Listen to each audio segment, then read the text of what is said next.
بالله من الشيطان الرجيم بسم الله الرحمن الرحيم الحمد لله الذي لا يبلغ مدحته القائلون ولا يحصي نعماءه العادون ولا يؤدي حقه المجتهدون الذي ليس لصفته حد محدود ولا نعت موجود ولا وقت معدود ولا أجل ممدود فطر الخلائق بقدرته ونشر الرياح برحمته الصلاة والسلام على الرسول المسدد المصطفى الأمجد المحمود الأحمد سيدنا ومولانا ومولى الكونين جد الحسن والحسين وعلي والقاسم محمد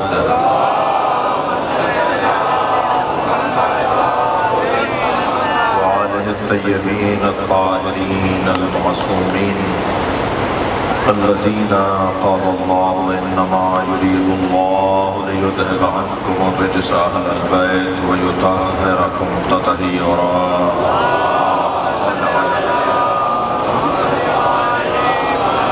ولعنة الله على أعدائهم أجمعين من يوم عداوتهم إلى قيام يوم الدين أما بعد قال الحكيم في قرآن الكريم بسم الله الرحمن الرحيم ذلك الذي يبشر الله عباده الذين آمنوا وعملوا الصالحات قل لا أسألكم عليه أجرا إلا المودة في القربى ومن يقترف حسنة نزد له فيها حسنا إن الله غفور شكور صدق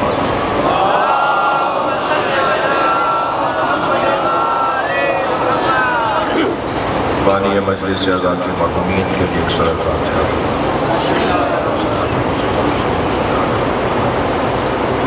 الرحمن الرحیم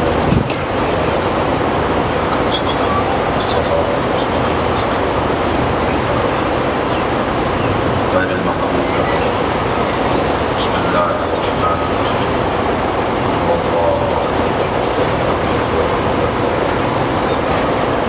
بسم اللہ الرحمن الرحیم اللهم صل على محمد وعلى آل محمد سورہ شورى آیت کا نشان ہے 24 اللہ عظمت سیدہ کا ایک باب روشن تمام کمالات کا مجموعہ اہل بیت اور اہل بیت میں صدارت فاطمہ کی میری اور آپ کی قسمت بہت بلند ہے ہمیں اگر کبھی غرور کرنے کی اجازت ملی اللہ کو تکبر پسند نہیں ہے مگر ہمیں اگر کبھی غرور کرنے کی اجازت ملی تو اس بات پر ملے گی کہ ہم اہل بیت کے چاہنے والے ہیں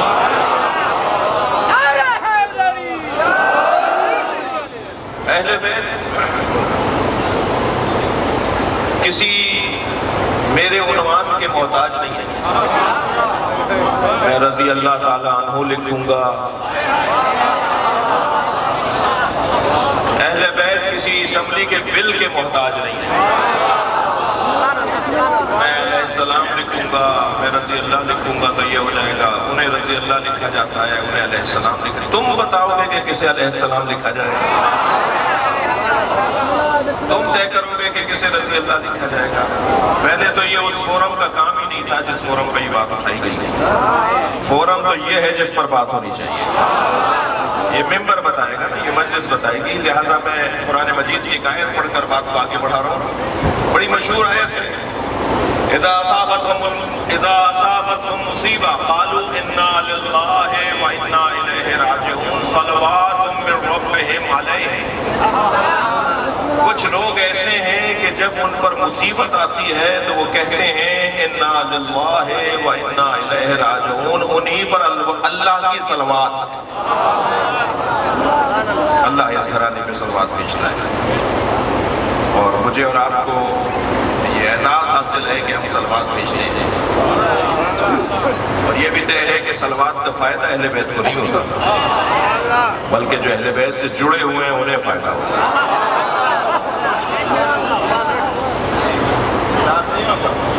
گلاس کے اندر آپ پانی ڈال دیجئے، یہ گلاس خالی ہے، اس میں آپ پانی ڈال دیجئے، جب یہ فل ہو جائے گا تو پھر پانی کہاں جائے گا؟ جو اس کے قریب ہوگا انہیں سے پہنچے گا۔ جب اہل بیت پہ صلوات بھیجتے ہیں نا تو اہل بیت تو پہلے ہی رحمتوں سے پور ہیں۔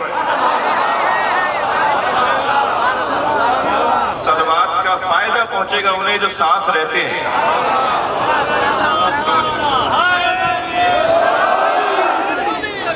پروردگار عالم نے اس گھرانے کو عظمت عطا کی ہے، کسی کے دینے سے نہیں ملی۔ ویسے بھی اللہ کے بنائے ہوئے میں اور بندوں کے بنائے ہوئے میں فرق ہے۔ بندے جنہیں بناتے ہیں نا وہ بندے انہیں اتار بھی دیتے ہیں، اور اللہ جنہیں بناتا ہے انہیں بندے اتار نہیں سکتے۔ نہ اللہ کو بندوں نے بنایا ہے، نہ اللہ والوں کو بندوں نے بنایا ہے۔ ہم اس اللہ کو مانتے ہیں جو بنا ہوا نہیں ہے۔ اتفاق ہے شام غریبہ کی مجلس ہماری ریکارڈ ہو رہی ہے گول چینل پر، اتفاق سے ساری مجلس ہم نے عقیدہ توحید پر پڑھی ہے۔ میں اپنے دوستوں سے کہہ رہا تھا کہ دوسرے بھی تو سنے نا کہ ہمارا عقیدہ توحید کیا ہے، ہم سے زیادہ تو بہتر عقیدہ توحید کسی کا نہیں ہے۔ جو نہج البلاغہ پڑھتے ہیں انہیں کوئی اللہ نہیں سمجھائے گا، ہم بتائیں گے کہ اللہ کیا ہے۔ وہاں ایک بات آئی تھی کہ توحید اللہ کو ایک بنانا نہیں ہے، اللہ کو ایک ماننا ہے۔ عقیدہ توحید اللہ کو ایک ہے، وہ اسے ماننا ہے، وہ ہمارے بنانے سے نہیں بنے گا۔ توجہ کر رہے ہیں آپ؟ دیکھیے، اعلان توحید، اعلان رسالت، اعلان امامت اور ہے، اور عقیدہ وحدانیت پروردگار، عقیدہ رسالت نبی مکرم، عقیدہ امامت مولا علی اور ہے۔ آیت تفسیر نازل ہوئی نا تو میرے معصوم امام کی خدمت میں ایک شخص آیا، کہنے لگا مولا جب آیت تفسیر نازل ہوئی 9 ہجری میں، نبی کی ہجرت کے 9ویں سال میں، مدینہ منورہ میں آیت نازل ہوئی اہل بیت کی شان میں، تو کہا جب یہ آیت نازل ہوئی تو اہل بیت اس کے بعد سے طاہر اور مطہر ہوئے۔ امام کی پیشانی پر بر آ گیا، امام نے فرمایا اہل بیت آیت تطہیر کے بعد طاہر نہیں ہوئے ہیں۔ اگر تم آیت تطہیر کے نازل ہونے کے بعد اہل بیت کو پاک مانتے ہو تو پھر کیا سورہ توحید کے نازل ہونے کے بعد اللہ ایک ہوا ہے؟ ہمیشہ سے وحدہ لا شریک۔ سورہ توحید نے اعلان توحید کیا ہے، آیت تطہیر نے اعلان طہارت کیا ہے۔ یہ جب سے ہیں اس وقت سے طاہر اور مطہر ہے۔ آیت کا ترجمہ سنیں گے؟ کچھ ہمارے ابو برادران کے پنکھے کا سسٹم ہے بہت اچھا نہیں ہے، اگرچہ بہت بڑے بڑے پنکھے ہیں مگر ہوا نہیں معلوم لگا رہی ہے۔ یہ جو پیچھے جماعت ہے اس کی جو کراسنگ نہیں ہے، میرے جانے کے بعد کیجیے گا تاکہ بعد والوں کا فائدہ ہو جائے۔ ایک صلوات پڑھیں گے نبی کی ذات پر،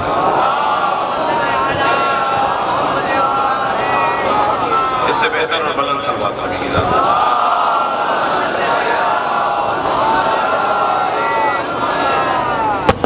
توجہ کر رہے ہیں میرے ساتھ؟ آیت کا ترجمہ سن لیجئے، مجھے سیدہ کی عظمت پہ کچھ دیر غور کرنا ہے، اور یہ بھی طے ہے کہ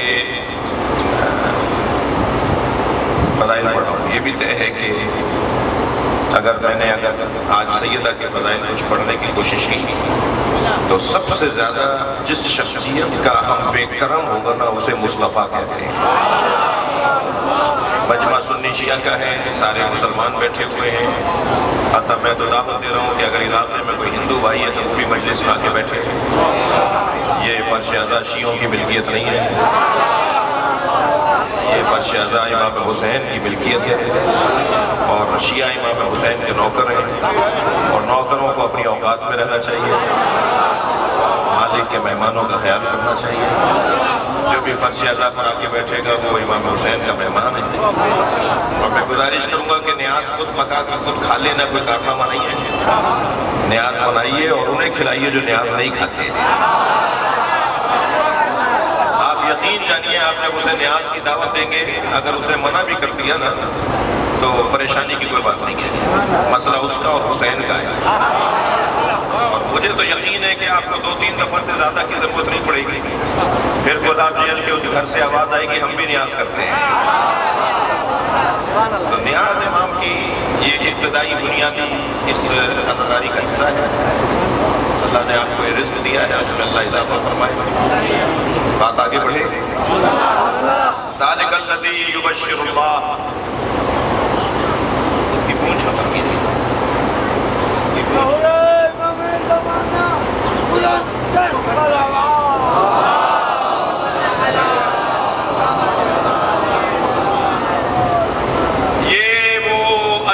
بشارت ہے جو اللہ نے اپنے ان بندوں کو عطا کی ہے جو صاحب ایمان بھی ہیں اور صاحب کردار بھی ہیں۔ یا اللہ وہ بشارت کیا ہے جو تو صاحبان ایمان اور صاحبان کردار بندوں کو عطا کر رہا ہے۔ ارشاد ہوا ہے میرے حبیب کہہ دو مجھے کچھ نہیں چاہیے سوائے یہ کہ میری فاطمہ سے مودت کرو۔ الا المودۃ فی القربى، جو مجھ سے قریب ترین ایک بیوی ہے اس سے مودت کرو۔ مودت اظہار محبت کو کہا جاتا ہے۔ کچھ دیر گرمی برداشت کر لیں آپ اور ہم مل کر، آپ یقین جانیے کہ محشر میں جو ٹھنڈی ہوائیں اس مجلس کے بدلے میں ملیں گی،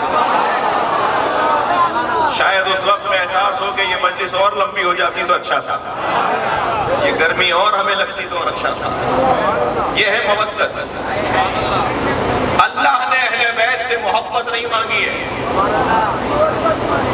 محبت بہت آسان کام ہے، محبت بہت سستا کام ہے، محبت پہ دھوکے دیے جاتے ہیں، کہا جاتا ہے میں بھی محبت کرتا ہوں، ضروری نہیں ہے کہ کہنے والا محبت کرتا ہو۔ مودت کرنے والا وہ ہے کہ جو محبت کو ثابت کر رہا۔ آپ کو خرچہ کرنا پڑے گا، پیسہ لگانا پڑے گا، وقت لگانا پڑے گا، جان کا نذرانہ دینا پڑے گا، چپتے ہوئے جملے سننے پڑیں گے۔ یہ جو عزادار ہیں، یہ جو شیعہ ہیں، یہ ایسے ہیں، یہ ویسے ہیں، یہ بچے کاٹتے ہیں، یہ کہتا ہے کہ جی نام شہنشاہ ہے اور شکل بھی راسیوں جیسی ہے۔ میں نے کہا جی اللہ نے کرم کیا ہوا ہے میرے اوپر، تو ویسے ہی لوگ تصویریں بناتے ہیں کہ شکل اللہ نے، اگر بہت اچھا مولوی نہیں ہوں تو انسان برا نہیں تو اس ٹائپ کی باتیں بدتمیزیاں کرتے رہتے ہیں، ہمیں تو اس میں فخر ہے، مگر اتنا ضرور ہے کہ یہ ساری باتیں اسی وجہ سے تو ہیں کہ آپ اظہار محبت کر رہے ہیں۔ آپ کو تکلیفوں کا سامنا کرنا پڑے گا، آپ کو چپتے ہوئے جملے سننا پڑیں گے، آپ کو تہمتیں لینا پڑیں گی۔ میں اہل بیت کے عزاداروں سے ایک گزارش کر رہا ہوں، ہمیں اب تک جو جملے سننے کو ملے ہیں وہ کچھ بھی نہیں ہے۔ قربان جائیں میرے آبا و اجداد مولا علی کی جوتیوں پر، میرے مولا پر اتنی بڑی تہمت تھی کہ علی مسجد میں کیوں مارے گئے، کہ علی نماز بھی پڑھتے تھے۔ یہ جب مولا کی قبر شہادت پہنچی ہے نا شام، کہنے لگے علی مسجد میں کیوں مارے گئے، علی کو مسجد میں کیوں مارا، علی مسجد گئے کیوں تھے، کہ علی نماز بھی پڑھتے تھے۔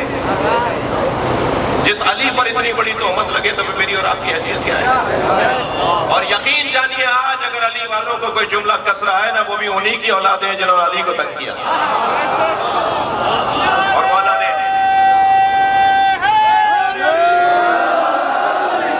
مولا نے اس وقت فرمایا تھا جب اس نے خط لکھا مولا علی کو، یا علی میرا اور آپ کا جھگڑا نہیں ہونا چاہیے، آپ میدان سے چلے جائیں، آپ حکومت میرے حوالے کریں، میں بھی بڑی اور باپ کی اولاد ہوں، آپ بھی بڑی باپ کی اولاد ہیں، آپ کے دادا بھی بہت بڑے آدمی تھے، میرے دادا بھی بہت بڑا نام والا تھا، ہم دونوں بڑے خاندانوں کے لوگ ہیں، ہمیں لڑائی نہیں ہونی چاہیے، حکومت آپ کا کام نہیں ہے، میرے حوالے کریں۔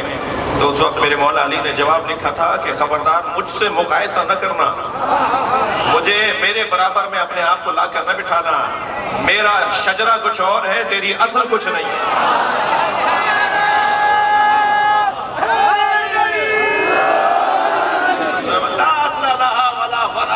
نہ جس کی کوئی اصل ہے نہ جس کی کوئی فرع ہے، نہ جس کی بنیادیں ہیں نہ جس کی شاخیں ہیں، وہ مجھ سے باتیں کرے گا۔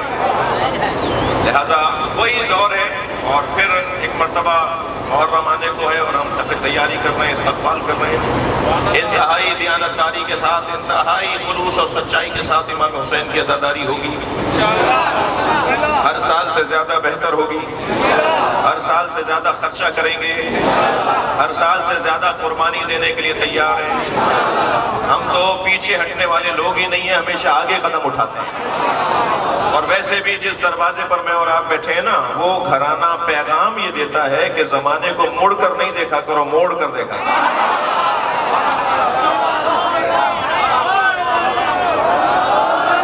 حالات کو اپنے حق میں تبدیل کرنا،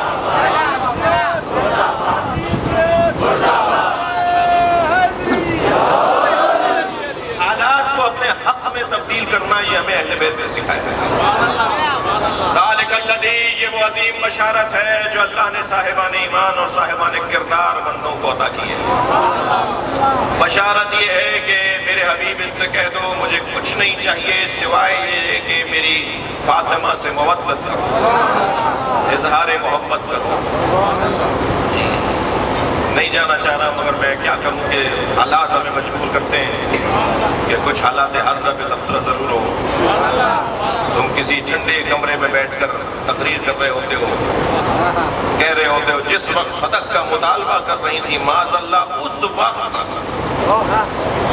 اور پھر جب بی بی کو ان کے بابا کی حدیث سنائی گئی تو بی بی نے خاموشی اختیار کی اور واپس چلی گئی۔ جتنی دورانیے کے لیے مطالبہ فدق کر رہی تھیں اس وقت بی بی معاذ اللہ فلاں، میں تو بول بھی نہیں۔ پہلی بات تو یہ ہے کہ جس وقت مطالبہ کر رہی تھی وہ اس وقت کی بات نہیں تھی، بی بی 3 دن سے مطالبے کا سوچ رہی تھی۔ جتنی دن سے بی بی سوچ رہی تھی تمہارے مطابق کیا حکم ہے۔ دوسری بات یہ کہ حدیث تو سیدہ سے متعلق تھی، نبی نے بتائی کسی اور کو۔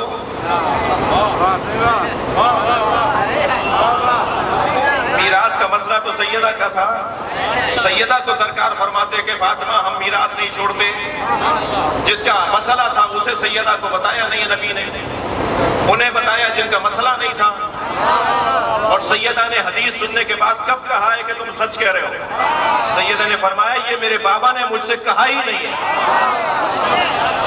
جس کا مسئلہ ہے اس کو بتایا نہیں ہے نبی نے۔ عزیزان گرامی، یہ چند لوگوں کو بچانے کے لیے تھک تو نہیں رہے،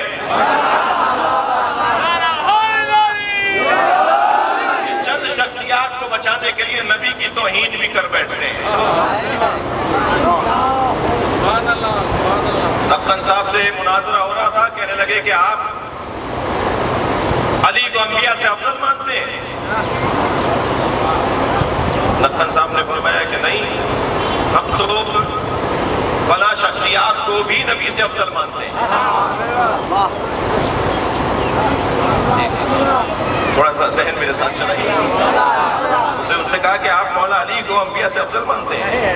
لقن صاحب نے فرمایا نہیں، ہم تو فلاں فلاں فلاں شخصیات کو بھی نبی سے افضل مانتے ہیں۔ کہنے معاذ اللہ، یہ کیسے ممکن ہے کہ کوئی نبی سے افضل ہوگا؟ کہنے لگے کہ نبی کو تو خیال نہیں تھا کہ مجھے اپنے بعد کیا انتظام کرنا چاہیے، اور شخصیات کو پتا تھا کہ ہمیں کیا کرنا ہے۔ میں گزارش کر رہا ہوں اپنے شیعہ بھائیوں سے چند باتیں اپنی ٹھیک کریں، دعوت دے رہا ہوں سنی بھائیوں کو اپنی کچھ باتوں میں اصلاح کریں۔ شیعہ حضرات تبرے کا رخ سیدھا کریں،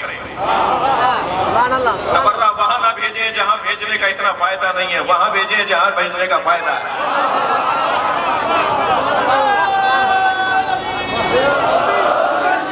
تبرے کا مطلب نام لے کر کسی کے بارے میں کوئی تبصرہ کرنا نہیں ہے۔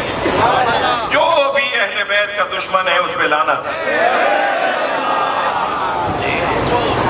مجھے کبھی ایک شہر کے ڈپٹی کمشنر صاحب ایسے جہاز میں ساتھ مل گئے، تو رستے بھر انہوں نے مجھے اپنے علاقے کے اپنے شہر کے قصے سنائے۔ کہنے لگے کہ میٹنگ ہو رہی تھی تو ایک مفتی صاحب تھے، وہ کہہ رہے تھے کہ جی میں مجلس یہ نہیں ہونے دوں گا اپنے علاقے میں۔ تو اس نے کہا جی آپ کو کیا پریشانی ہے، یہ اپنے امام بارگاہ میں کریں گے، انہی کے لوگ ہوں گے۔ کہنے لگے نہیں، یہ اہل بیت کے دشمنوں پہ لعنت کرتے ہیں۔ وہ ڈی سی کہنے لگے، میں نے فوراً کہا آپ ہیں کیا؟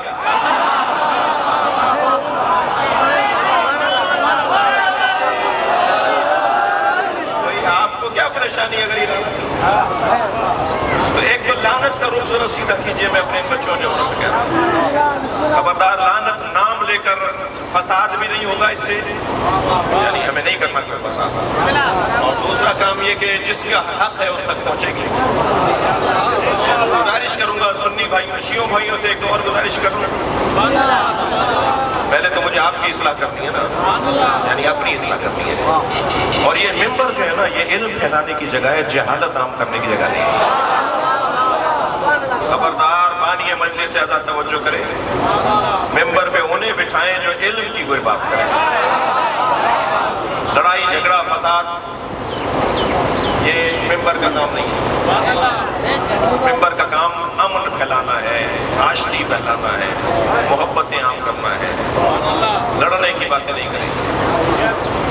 میں کسی عالم کے خلاف بیٹھ کے یا تقریر کروں، کوئی عالم میرے خلاف بیٹھ کے تقریر کرے، فلاں ذاکر فلاں کے خلاف، فلاں ذاکر فلاں کے خلاف، یہ جگہ اس کام کی نہیں ہے۔ یہاں میں اپنی بات کروں، اپنے پاس جو میرے پاس چیزیں ہیں وہ میں بیان کروں، اور پھر میں کسی اور کو موقع دے دوں۔ آپ سامعین سے بھی گزارش ہے، میں مجلس پڑھ کر جاؤں اور اگر کوئی ایسی بات کر دوں جو نہیں کرنی چاہیے تھی تو مجھے گاڑی میں نہیں بیٹھنے دیں، مجھے ٹوکیں، مجھے روکیں، مجھے سمجھائیں، مجھے بتائیں کہ یہ آپ نے غلط بات کی ہے۔ اگر اس وقت مجلس میں 1000 آدمی بیٹھے ہیں تو 1000 گھنٹہ لے رہا ہوں میں آپ کا، ہر گھنٹہ 1000 سے ضرب دیجیے، 1000 گھنٹے لے رہا ہوں میں آپ کے، تو مجھے آپ کو کچھ دے کے جانا ہے۔ جو کر رہے ہیں بانیان سے بھی گزارش ہے، آئیے بانیان سے بھی گزارش ہے کہ بانیان عزاداروں کی خدمت کریں، جیسے آج الحمدللہ پنکھے لگائے گئے ہیں، انتظامات بہت اچھے ہیں جی، اب بہت بہتر ہو گئی ہے، کچھ ہوا آ رہی ہے، میرا بھی تو آپ شکریہ ادا کریں نا، میں نے آپ کی بھی غلط کی ہے، انتظامات ماشاءاللہ اچھے ہیں، نویر کو ہاں صحیح بیٹھے جی، تو یہ انتظامات اچھے ہونے چاہیے، فرش اچھا ہونا چاہیے جی، ڈیکوریشن تھک تو نہیں رہے، ڈیکوریشن والا مجلس اعزا کے لیے جو فرش لا کر بچھائے نا وہ فرش نہیں ہونا چاہیے جو ہر تقریب میں استعمال ہوا، یہ فرش کچھ اور فرش ہے، اس میں بیٹھنے کے لیے انبیاء آتے ہیں، فرشتے آتے ہیں۔ میں چھوٹا تھا اور اب بھی دیکھتا ہوں، لیکن بچپن سے میں مراد ہے کہ بچپن سے دیکھتا ہوں، جب یہ خونوں کی نیاز ہوتی ہے، محرم کی نیاز ہوتی ہے، تو ہماری بڑی بوڑھیاں جو تھیں، گھر کی عورتیں جو تھیں، بیویاں، وہ لکڑیوں کو بھی پانی سے نکال کر پاک کرتے ہیں جی، اس وقت میں جو دھویا کرتے ہیں، اس وقت میں جو ظاہری طور پہ پڑھے لکھے لوگ ہوتے تھے نا، وہ کہتے تھے آپ نے لکڑی گیلی کر دی ہے تو دھواں دے گی، یہ دھواں نہیں دے گی، یہ مودت کا اظہار ہے، مسئلہ دھوئے کا نہیں ہے، مسئلہ مودت کا ہے، عقیدت کا ہے، احترام کا ہے، یہ صحیح ہے۔ لہذا یہ فرش ہے نا، اس کو جتنا اچھا صاف طاہر پاک مٹی سے بچا ہوا چاندنی بچھانی چاہیے۔ ہم جوتیاں اتار کر بیٹھے ہیں نا، یہ وادی مقدس ہے، یہاں پر جوتیاں اتار کے بیٹھا جاتا ہے۔ ایک بات اہل سنت سے کروں گا، اور وہ بات یہ ہے کہ دو نظریوں کو اپنی ٹھیک کر لیجئے، اس کا آپ کو کوئی فائدہ نہیں ہے۔ ایک نظریہ تو آپ کا یہ کہ سارے کے سارے صحابہ عادل تھے، یہ نظریہ آپ کا ٹھیک نہیں ہے، آپ پریشان ہو جائیں گے، آگے جا کے بند گلی میں کھڑے ہو جائیں گے، واپسی کا رستہ نہیں ہوگا آپ کے پاس۔ سارے کے سارے صحابہ عادل نہیں تھے، یا دونوں حق پر ہوتے ہیں یا دونوں باطل پر ہوتے ہیں، یا ایک اور حق پر اور ایک باطل پر ہوتا ہے، یہی تصویریں ہیں نا، تو کبھی ایسا نہیں ہوتا کہ دونوں حق پر ہوں اور لڑ رہے ہیں۔ حق اور باطل کی لڑائی ہوتی ہے، باطل باطل کی لڑائی ہوتی ہے، مگر حق اور باطل میں ایسا نہیں ہے کہ دونوں باطل پر ہوں، دونوں حق پر ہوں۔ توجہ کر رہے ہیں؟ سب کے سب عادل ہیں، یہ عقیدہ صحیح نہیں ہے۔ کلہم عدول کا نظریہ ٹھیک نہیں ہے، ان کے اندر کہاں کے لوگ تھے؟ کیا خوارج صحابی نہیں تھے جنہوں نے مولا علی کو قتل کیا؟ سب کا عقیدہ ہے کہ سب کا نظریہ ہے کہ وہ خارج ہو گئے تھے اسلام سے، کیا صحابی نہیں تھے؟ نہیں، سب عادل نہیں ہے۔ دوسرا ایک اور اپنا عقیدہ بھی ٹھیک کیجیے، اور وہ عقیدہ جو جو ان کے ہاں مشکل ڈال رہا ہے، ان کو مشکل میں ڈال دے گا، وہ یہ ہے کہ ہم ان سے بھی پیار کرتے ہیں، ہم ان سے بھی محبت کرتے ہیں۔ یہ معقول بات نہیں ہے، یہ معقول بات نہیں ہے، یہ نہیں ہو سکتا، یہ معقول نہیں ہے کہ انہیں جنہیں فاطمہ جن سے راضی ہو جائے۔ چلیے اپنے ذہنوں کو کچھ لے چلیے باب عظمت سیدہ میں۔ بی بی صفت اللہ فی العالمین، کائنات میں اللہ کی ایک راز، اس راز کو کوئی پہچانتا ہے تو اسے مصطفیٰ یا مرتضیٰ کہا جاتا ہے۔ لہذا مصطفیٰ پہچانتے ہیں تو کھڑے ہو کر استقبال کرتے ہیں، مرتضیٰ پہچانتے ہیں تو سیدہ کو اپنی مولا بولتے ہیں۔ میں جلدی میں بول گیا، ذرا جملہ سنیں۔ ہم سب مولا علی کو مولا کہتے ہیں اور مولا علی فاطمہ کو مولا کہتے ہیں۔ مولاتی سیدتی فاطمہ، اے میری مولا فاطمہ، اے میری سیدہ فاطمہ۔ عزیزان اکرامی، یہ کم بات نہیں ہے۔ فرمایا فاطمہ اور علی ایک دوسرے کے لیے بنائے گئے، اگر علی نہ ہوتے تو فاطمہ کا کوئی کف نہ ہوتا۔ فاطمہ اور علی کی برابری نے میرے مولا نبی نے بیان فرمائی۔ توجہ ہے، چار چیزیں اللہ نے اپنے حبیب کے حوالے نہیں کی، اپنے ہاتھ میں رکھی ہیں۔ چار ایسی چیزیں ہیں جو اللہ نے اپنے ہاتھ میں رکھی ہیں، اپنے نبی کو بھی نہیں دی۔ سب سے پہلی چیز، میرے نبی بولو گے نہیں جب تک کہ میں نہیں کہوں گا۔ وما ينطق عن الهوى ان هو الا وحي يوحى وما تقول علينا بعض الاقاويل، اگر تم نے اپنی طرف سے کچھ کہا تو تمہاری رگے گردن ہمارے ہاتھ میں ہے۔ اور نبی نے فرمایا میں کچھ بولتا نہیں ہوں سوائے وہ کہ جو اللہ کہتا ہے۔ تو نبی کی زبان اللہ کے ہاتھ میں ہے، نبی کا فعل اللہ کے ہاتھ میں ہے۔ جو نبی کی اللہ کہے گا بولیں گے، جو اللہ کہے گا نبی کریں گے۔ ایک چیز اللہ نے اپنے ہاتھ میں یہ رکھی کہ نبی کے قول اور فعل پر پہرا لگا دیا۔ میرا نبی مسکراتا نہیں ہے مگر ہم جب کہیں تو مسکراتا ہے۔ میرا نبی ناراض نہیں ہوتا مگر جب ہم کہتے ہیں تو ناراض ہوتا ہے۔ وہ جو رحمت للعالمین ہے وہ کسی کو گھر سے بھی نکالتا ہے۔ وہ جو رحمت للعالمین ہے وہ کسی سے ناراض بھی ہوتا ہے۔ جب رحمت للعالمین ناراض ہو جائے تو اس سے بڑھ کر اللہ کا عذاب کیا ہوگا؟ دیکھنا چاہوں گا عزیزوں، ایک چیز توجہ چاہوں، ایک چیز جو اللہ نے اپنے حبیب کے حوالے نہیں کی ہے، اللہ کے اپنے ہاتھ میں ہے، وہ ہے نبی کا قول اور فعل۔ پہرا ہے نبی کے قول پر اللہ کا، پہرا ہے نبی کے فعل پر اللہ کا۔ دوسری چیز سنیں گے، دوسری چیز جو اللہ نے اپنے ہاتھ میں رکھی ہے وہ ہے نظام خلافت۔ یہ مسئلہ خلافت ہے، مصطفیٰ تمہارا نہیں ہے، مجھ اللہ کا ہے۔ نبی کو خلیفہ بنانا نہیں ہے، اعلان کرنا ہے۔ اللہ بنائے گا، نبی اعلان کریں گے۔ تو جب نبی کو اللہ نے یہ اختیار نہیں دیا تو نبی کے امت کو یہ اختیار نہیں۔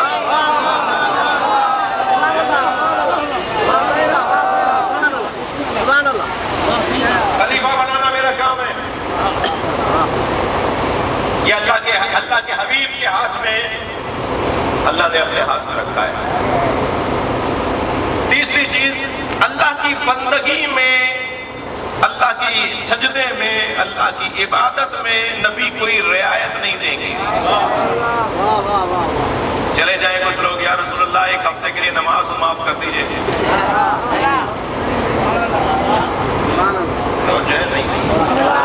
چلے جائیں کچھ لوگ، یا رسول اللہ ہم ایک ہفتے کے لیے بتوں کی پوجا کرنے دیجئے، ایک لمحے کے لیے اجازت نہیں ہے۔ اللہ کی عبادت میں نبی نہیں اجازت دیں گے، ساری اجازتیں نبی کے ہاتھ میں ہیں، مگر یہ مت کہہ دینا کہ اللہ کا سجدہ نہ کرو۔ نبی نے تو یہ بھی نہیں کہا کہ میرے اللہ کو مانو، نبی نے کہا پہلے سارے الہوں کا انکار کرو۔ مسئلہ تو انکار کا ہی ہے، لوگوں سے اقرار تو ہو جاتا ہے، انکار نہیں ہوتا۔ یہ تیسری چیز ہے جو اللہ نے اپنے ہاتھ میں رکھی ہے۔ پکے نہیں ہیں تو چوتھی چیز بتاؤں. جو چوتھی چیز اللہ نے اپنے ہاتھ میں رکھی ہے اسے عقد فاطمہ کہتے ہیں. سیدہ کی شادی اللہ نے اپنے ہاتھ میں رکھی ہے. میں فاطمہ کی شادی کروں. بڑے رشتے آئے سیدہ کے, بڑے بڑے رئیسوں کی طرف سے, بڑے بڑے نامور لوگوں کی طرف سے. ہمیشہ سرکار فرماتے تھے یہ اللہ کا امر ہے, اللہ ہی بہتر جانتا ہے. لہذا ہوا ایسا, ستارہ آسمان سے چلا, ستارہ وہاں جا کے اترے گا جو سیدہ کا شوہر ہوگا. مجھے تو ایسا لگ رہا ہے جیسے رشتہ لینے کے لیے جب پڑے جاتے ہیں نا, جی سیدہ کا رشتہ آ رہا ہے, اب دیکھ رہے ہیں شوہر کون ہے. آسمان سے ستارہ چلا زہرا, سیدہ نے تسبیح پڑھنا شروع کی, اللہ اکبر. ستارہ علی کے دروازے پر اترا, سیدہ نے تسبیح پڑھی, الحمدللہ. ستارہ واپس جانے لگا, سیدہ نے تسبیح پڑھی, سبحان اللہ.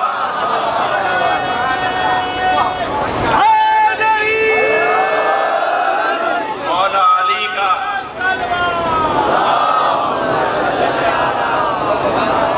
طیبہ گیا, علی فاطمہ کے شوہر ہیں. اب شادی ہونے جا رہی ہے, اللہ نے رشتہ طے کیا ہے. ہمارے گھروں میں بھی بڑے جو ہوتے ہیں نا وہ رشتہ طے کرتے ہیں نا. دادا زندہ ہیں, رشتہ آیا ہے, دادا سے بات کریں گے. میرے اور آپ کے گھر میں تو دادا, نانا, تایا, چاچا یہ بڑے ہوتے ہیں نا. سیدہ کے گھر کے بڑے کو اللہ کہا جاتا ہے. اللہ طے کرے گا کہ فاطمہ کا شوہر کون ہو سکتا ہے. طے ہوا مولا علی سے سیدہ کی شادی. یہ واحد شادی ہے, جوانوں کی تعداد کم نہیں ہے مجلس میں. یہ واحد شادی ہے کہ جو دو جگہ جس کا نکاح پڑھایا گیا. عرش پر اللہ نے پڑھایا اور فرش پر مصطفیٰ نے پڑھایا. اور جب نکاح پڑھایا جاتا ہے تو کیونکہ وہاں زمین تو مادی جگہ ہے نا, اور عرش کی جب بات ہوگی تو وہ مادیت سے ماورا ہے. تو جب وہاں نکاح پڑھایا جائے گا تو وہاں کے گواہ بھی دوسرے ہوں گے. حق کرنی سنے میں شادی کے کچھ لمحے پڑھنا چاہتا ہوں. وہاں گواہ بھی دوسرے ہوں گے, زمین کے گواہ دوسرے ہوں گے.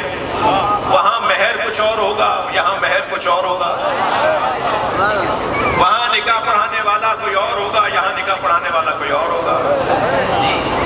اچھا, جب اللہ نے سیدہ کا نکاح پڑھا دیا نا مولا علی سے, 70,000 فرشتوں کو گواہ بنایا.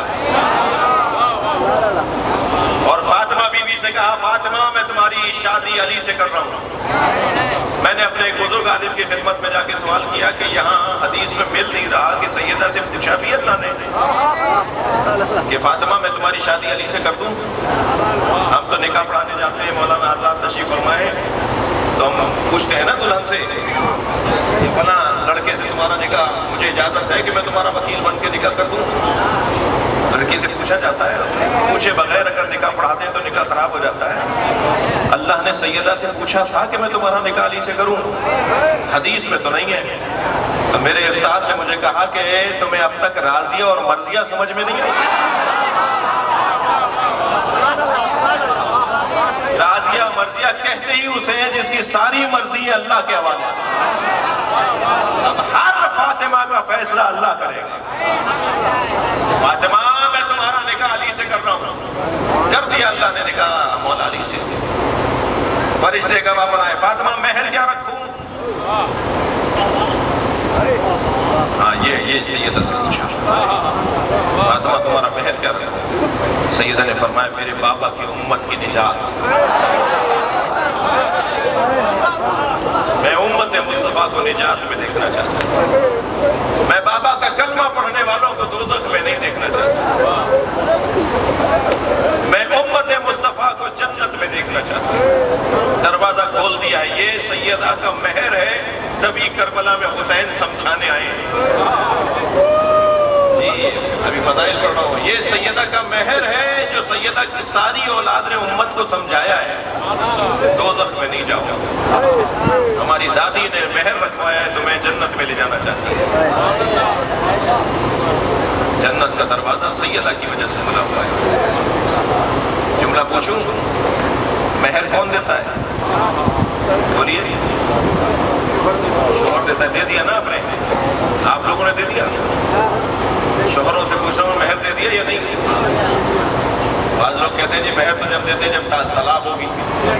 طلاق سے مہر کا کوئی تعلق نہیں ہے.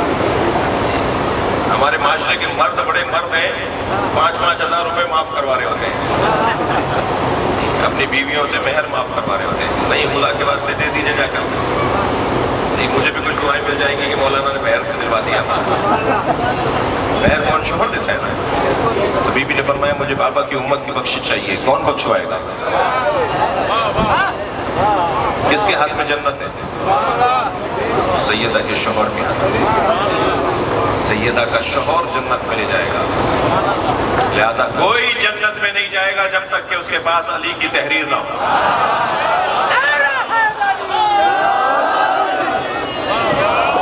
جنت کے دروازے پر فرشتے کھڑے ہوں گے اور وہ پوچھیں کہ تمہارے ہاتھ میں علی کی تحریر ہے؟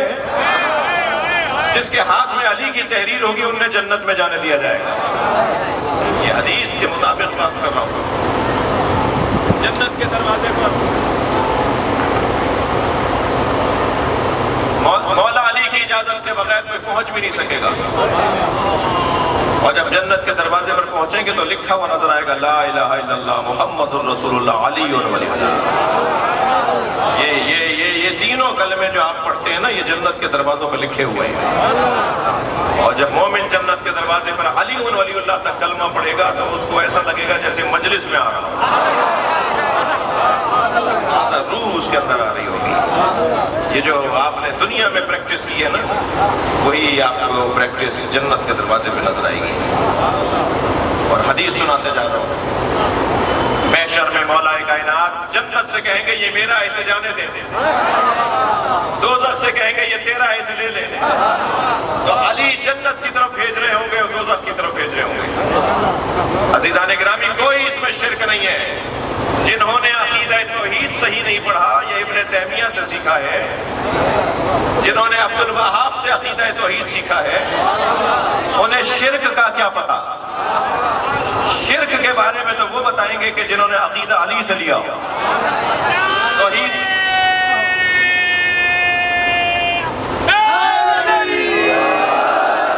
جنہوں نے عقیدہ توحید اہل بیت سے لیا ہو, انہیں شرک کا پتا ہے. جنت اور دوزخ علی تقسیم کریں گے, کوئی اس میں توحید کی عقیدے کی نفی نہیں ہو رہی. اپنا معیار اونچا کرو, اپنی سوچ اونچی کرو, اپنا فہم بلند کرو. مولا حسین کی دعائے عرفہ پڑھو تاکہ موحد بن جاؤ. امام سجاد کی صحیفہ سجادیہ پڑھو تاکہ مسلمان بن جاؤ. جنہیں اللہ سے بات کرنا نہ آتا ہو, اللہ کی کیا معرفت کروائیں گے. ہمیں اہل بیت نے اللہ سے بات کہی. کیا ہے, تم ہاتھ پیروں والا اللہ مانتے ہو تب بھی مسلمان ہو, اور ہم ہاتھ پیروں سے مبرہ اللہ مانتے ہیں. خبردار, یہ ممبر غلو پھیلانے کی جگہ بھی نہیں ہے. ہمیں اہل بیت کی شان پہ وہ کہنے کی ضرورت ہی نہیں ہے جو ان کی شان نہ ہو. یہ اہل بیت کی شان نہیں ہے کہ میں اہل بیت کو اللہ یا رب بولوں. اہل بیت کی شان نہیں ہے یہ. مولا علی کے ممبر پر بیٹھ کے مولا علی کے مقصد کے خلاف مجلس نہیں کہلاتی, فساد کہلاتا. یہ ممبر مولا علی کے پیغام کو عام کرنے کی جگہ ہے. اگر مجلس میں کوئی غالیانہ گفتگو کر رہا ہو, مجلس میں معاذ اللہ مولا علی کو اللہ یا رب بول رہا ہو, تو آپ اسے ممبر پہ نہ بیٹھنے دیں. اس ایک ذاکر سے تعلقات توڑ لیجئے, مولا سے تعلق بہتر ہو جائے گا.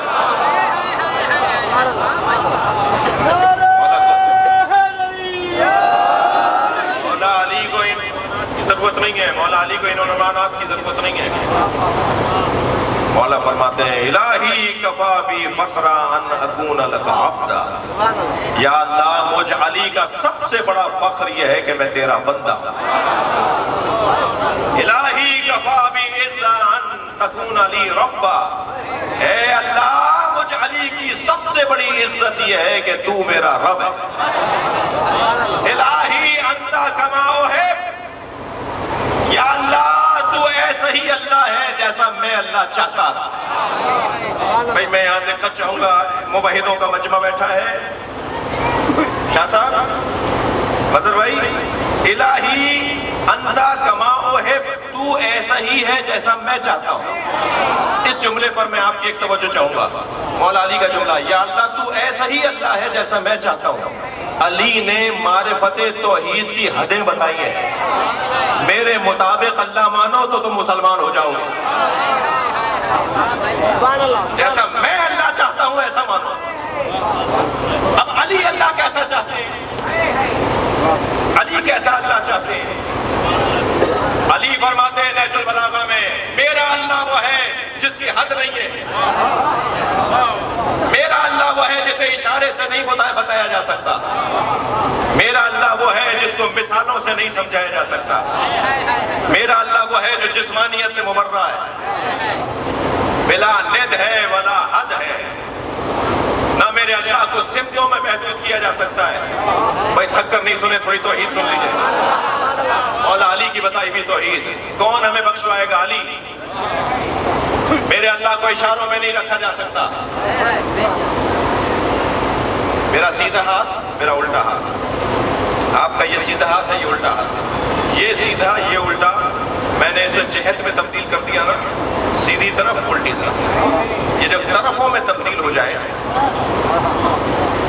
اس طرف ہے تو اس طرف نہیں ہے نا. اس طرف ہے تو اس طرف نہیں ہے. جو جہتوں میں تقسیم ہو جائے وہ محدود ہو جاتا ہے.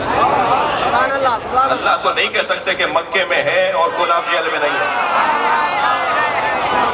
اللہ ہر جگہ ہے. قبل المشرق والمغرب. کوئی دنیا کا کائنات کا فضا ذرہ سوئی کی نوک سے بھی کم جگہ نہیں ہے جو اللہ سے خالی ہے. اللہ ہر جگہ ہے.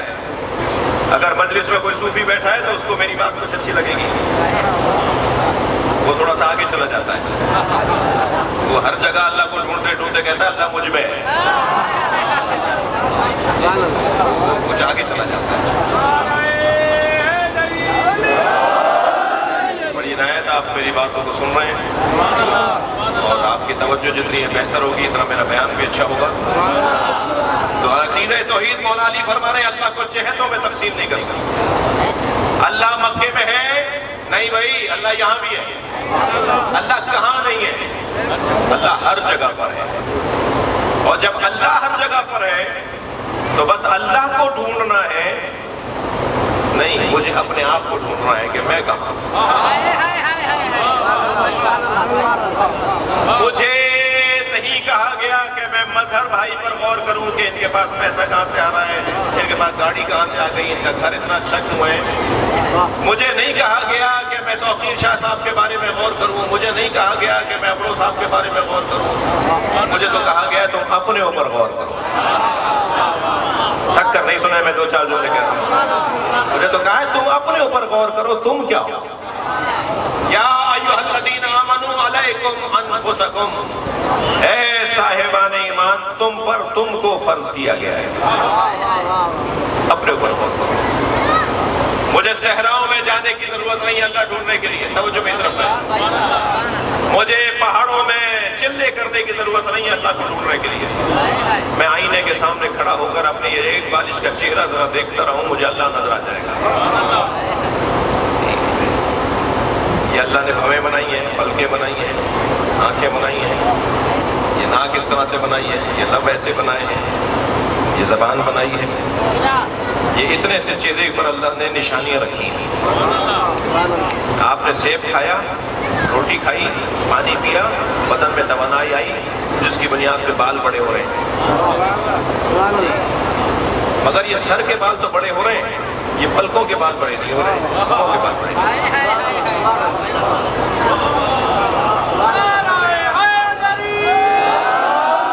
3 یا 4 انچ سے زیادہ کا فاصلہ نہیں ہے سر میں اور بھووں میں. اتنی سی چھوٹی جگہ پر یہاں فصل کچھ اور ہے, یہاں فصل کچھ اور ہے. میں نے کہا میرے مولا جب ظہور فرمائیں گے تو امام کی 40 سال کی عمر ہوگی. تو ایک صاحب کہنے لگے مولانا سنی حضرات کہتے ہیں کہ شیعوں کی باتیں ہمیں سمجھ میں نہیں آتی. میں نے کہا جی کون سی بات سمجھ میں نہیں آئی؟ کہ ابھی جو آپ نے بات کی یہ کیسے ممکن ہے کہ کسی کی 1150 سال کی عمر ہو, 255 ہجری میں ولادت ہوئی ہو اور 1441 ہجری میں آپ کہہ رہے ہیں کہ وہ 40 سال کے ہوں گے. میں نے کہا میرے امام جب ظہور فرمائیں گے, 12ویں امام جب ظہور فرمائیں گے تو آپ کی عمر 40 سال کی ہوگی. کہنے لگے یا 1150 سال ہے یا 40. میں نے کہا دونوں ٹھیک ہیں. امام کی عمر 1150 سال کی ہے مگر 40 سال پہ رکی ہوئی ہے. کہنے لگے بات سمجھ میں نہیں آ رہی ہے، کیسے ممکن ہے؟ میں نے کہا چلی جائے. سیدہ کا نکاح زمین پر سرکار نے پڑھایا. فاطمہ تمہارا کیا مہر رکھوں، فاطمہ تمہارا کیا مہر رکھوں. یہاں مہر مادی، وہاں مہر معنوی. پوری امت سیدہ کے دروازے پر ہو، یہ اللہ چاہتا ہے. اللہ چاہتا ہے سیدہ کو راضی کرو. کسی امام معصوم کے لیے حدیث نہیں آئی، مولا علی کے لیے حدیث نہیں فرمائی سرکار نے کہ جس نے علی کو ناراض کیا اس نے مجھے ناراض کیا. مگر سیدہ کے لیے آئی من اغضبہا اغضبنی، جس نے فاطمہ کو غضبناک کیا اس نے مجھے غضبناک کیا. غضبناک ہونا تھا سیدہ کو. شاید ایک وجہ یہ بھی تھی کہ نبی نے پہلے سے بتا دیا میری فاطمہ کو ناراض نہ کرنا. فاطمہ ناراض ہو گئی تو اللہ ناراض ہو جائے گا. یہ وقت گزر جائے گا، مجھے تو پتہ ہی نہیں ہے یہ سانس میرا جو اندر گیا یہ باہر بھی آئے گا یا نہیں. مجھے آج رات کو کراچی میں مجلس پڑھنی ہے، کیا معلوم ہے پہنچ بھی سکوں گا یا نہیں. اور میں ان لوگوں کو راضی کرنے کے لیے، چند لوگوں کو راضی کرنے کے لیے، چند لوگوں کو خوش کرنے کے لیے اپنے عقیدے سے ہاتھ اٹھا لوں، یہ سودا اچھا نہیں ہے. مجھے سیدہ کو راضی کرنا ہے. اور آپ یقین جانیے جب قیامت میں سیدہ کی سواری آئے گی تو سب کو معلوم ہو جائے گا کہ ہم نے سیدہ پر ظلم کیا. کچھ نے تو دروازہ گرا کے ظلم کیا اور کچھ نے اس واقعے کو چھپا کے ظلم کیا. کچھ نے سیدہ کے گھر کو آگ لگائی، یہ بھی تو ظلم ہے. اور یہ بھی تو ظلم ہے کہ لوگ کہتے ہیں کچھ بھی نہیں ہوا، کوئی ظلم نہیں ہوا، کوئی دروازے کو آگ نہیں لگی. جو ظلم کرے اور ظلم پر راضی رہے وہ برابر ہے نا. چلیے ذرا مدینے چلیے. مجھ سے فرمائش کی گئی تھی کہ میں بیوی کے فضائل اور مسائل پڑھوں. چلیے کربلا، چلیے مدینہ، چلیے ذرا نجف چلیے. ایک علی اس دفعہ زیارت ہم ایسی نہیں کر پا رہے جیسے ہر سال کرتے تھے. جیسے عاشور پہ جاتے تھے، چہلوں پہ جاتے تھے، ایسے ہم نہیں جا پا رہے ہیں. ہم یہیں بیٹھ کر مولا حسین کو یاد کریں گے. چلیے مدینے چلیے. ایک گھر سے دھواں اٹھ رہا ہے مگر عزاداروں وہ دھواں چولہے کے جلنے کا نہیں ہے، وہ دھواں دروازے کے جلنے کا ہے. دروازہ بھی معمولی دروازہ نہیں ہے جس پہ ملک الموت کھڑا ہو کر اجازت مانگتا ہو، جس پہ فرشتے ٹھہر کر سلام کرتے ہو، جس پہ سلمان چوکھٹ کا بوسہ دیتے ہو. دروازہ فاطمہ زہرا کا دروازہ ہے. لکڑیاں جل گئیں، آدھا دروازہ جل گیا. ایک ظالم نے اپنے غلام سے کہا اسے لات مار کے گرا. قنفذ نامی غلام ہے، اس نے جب دروازے کو لات ماری ہے. سنیں گے مولا علی 1 مہینے کے بعد ایک جگہ بیٹھے ہوئے تھے. ایک قنفذ اس لائن میں لگا ہوا تھا جہاں ٹیکس وصول کیا جا رہا تھا، مالیات دی جا رہی تھی، ٹیکس وصول کیا جا رہا تھا. تو قنفذ جب پہنچا نا اسے مال دینے کے لیے تو ایک صاحب نے اشارہ کیا چھوڑ دو. وہ مجھے مال وصول کر رہا تھا، پیسے لے رہا تھا. اس نے قنفذ سے کہا کہ جاؤ واپس لے جاؤ. مولا کی آنکھوں میں آنسو آ گئے. وہاں بیٹھے ہوئے شخص نے پوچھا یا علی آپ رو کیوں رہے ہیں؟ حضرت نے فرمایا تم نے دیکھا قنفذ سے پیسے نہیں لیے. اس نے کہا مولا کیا مطلب ہے اس کا؟ فرمایا یہ فاطمہ پہ ہاتھ اٹھانے کا انعام ہے. میں بات منتقل نہیں کر پایا. جس نے سیدہ کا دروازہ لات مار کے گرایا تھا اس سے اس سال کا ٹیکس نہیں لیا گیا. معاف کر دو اس کو.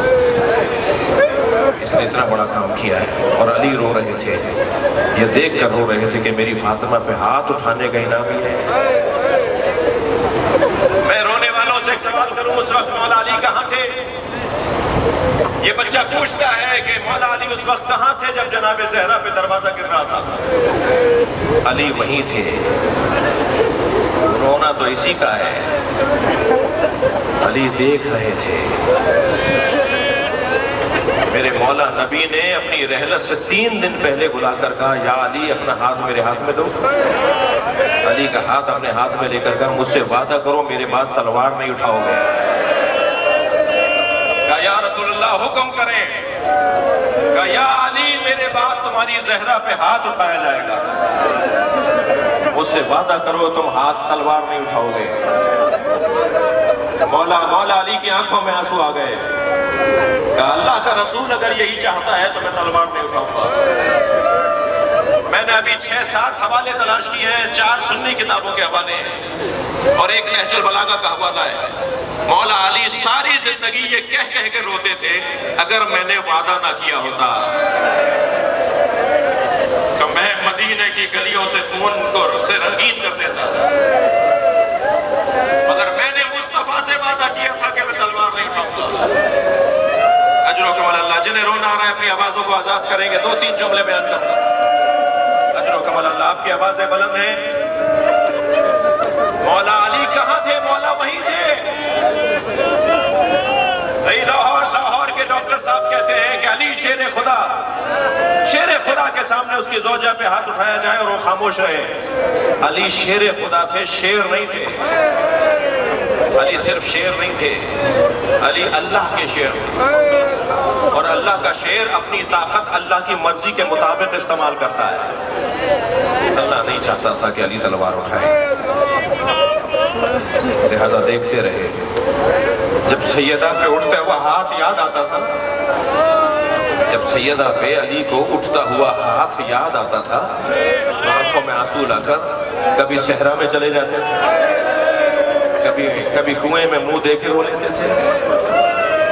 ایک شخص نے پوچھا یا علی آپ بڑے دکھی ہیں, تو مجھے بتاؤ مرد کے لیے سب سے مشکل امتحان کون سا تھا؟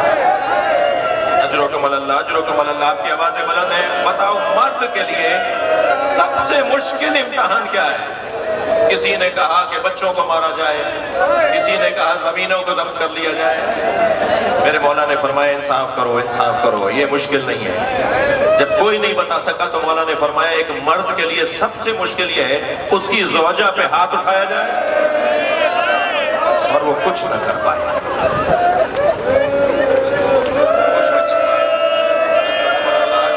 اللہ آپ کو اس کا اجر و ثواب عطا فرمائے. ایک مرد کے لیے سب سے مشکل یہ ہے کہ اس کی زوجہ پر ہاتھ اٹھایا جائے اور وہ اپنی زوجہ کے لیے کچھ نہ کر پائے. میرے ایک ملنے والے نے مجھ سے کہا کہ میری زوجہ سے اختلاف بڑا شدید چل رہا تھا, ہم میاں بیوی میں اختلاف بڑا شدید تھا. وہ کہتے ہیں میں نے اپنی زوجہ کو ایک تماچا مار دیا. 3 دن کے بعد مجھے احساس ہوا کہ مجھے مارنا نہیں چاہیے تھا, تو میں نے اپنی بیوی سے معافی مانگی. میرے دوست کہنے لگے میں نے اپنی بیوی سے معافی مانگی, مجھے معاف کر دو, میں نے تمہیں مارا. تو کہتے ہیں میری زوجہ روتے ہوئے کہنے لگی آئندہ کبھی ایسا ہو آپ غصے پہ قابو نہ پا رہے ہوں تو اتنا ضرور خیال کیجئے گا میرے بچوں کے سامنے نہ ماریے. جب آپ مجھے مار رہے تھے میری بیٹی دیکھ رہی تھی, وہ 3 دن سے بخار میں ہے, کہتی ہے اماں آپ کو بابا نے مارا, اماں آپ کو بابا نے مارا. عزاداروں رونے والوں سے پوچھتا ہوں حسن کہاں تھے, حسین کہاں تھے, جن کی آواز بلند نہیں ہوئی ان کے سوال کر رہا ہوں. حسین مدینے کی ایک گلی سے نہیں گزرتے تھے, جب وہ گلی آتی تھی رستہ بدل دیتے تھے. ایک چاہنے والے نے پوچھا مولا آپ اس گلی سے کیوں نہیں گزرتے؟ فرمانے لگے میں چھوٹا تھا ماں کے ساتھ جا رہا تھا, ایک شخص نے میری ماں زہرا پہ ہاتھ اٹھایا, جب اس گلی سے گزرتا ہوں مجھے یاد آ جاتا ہے.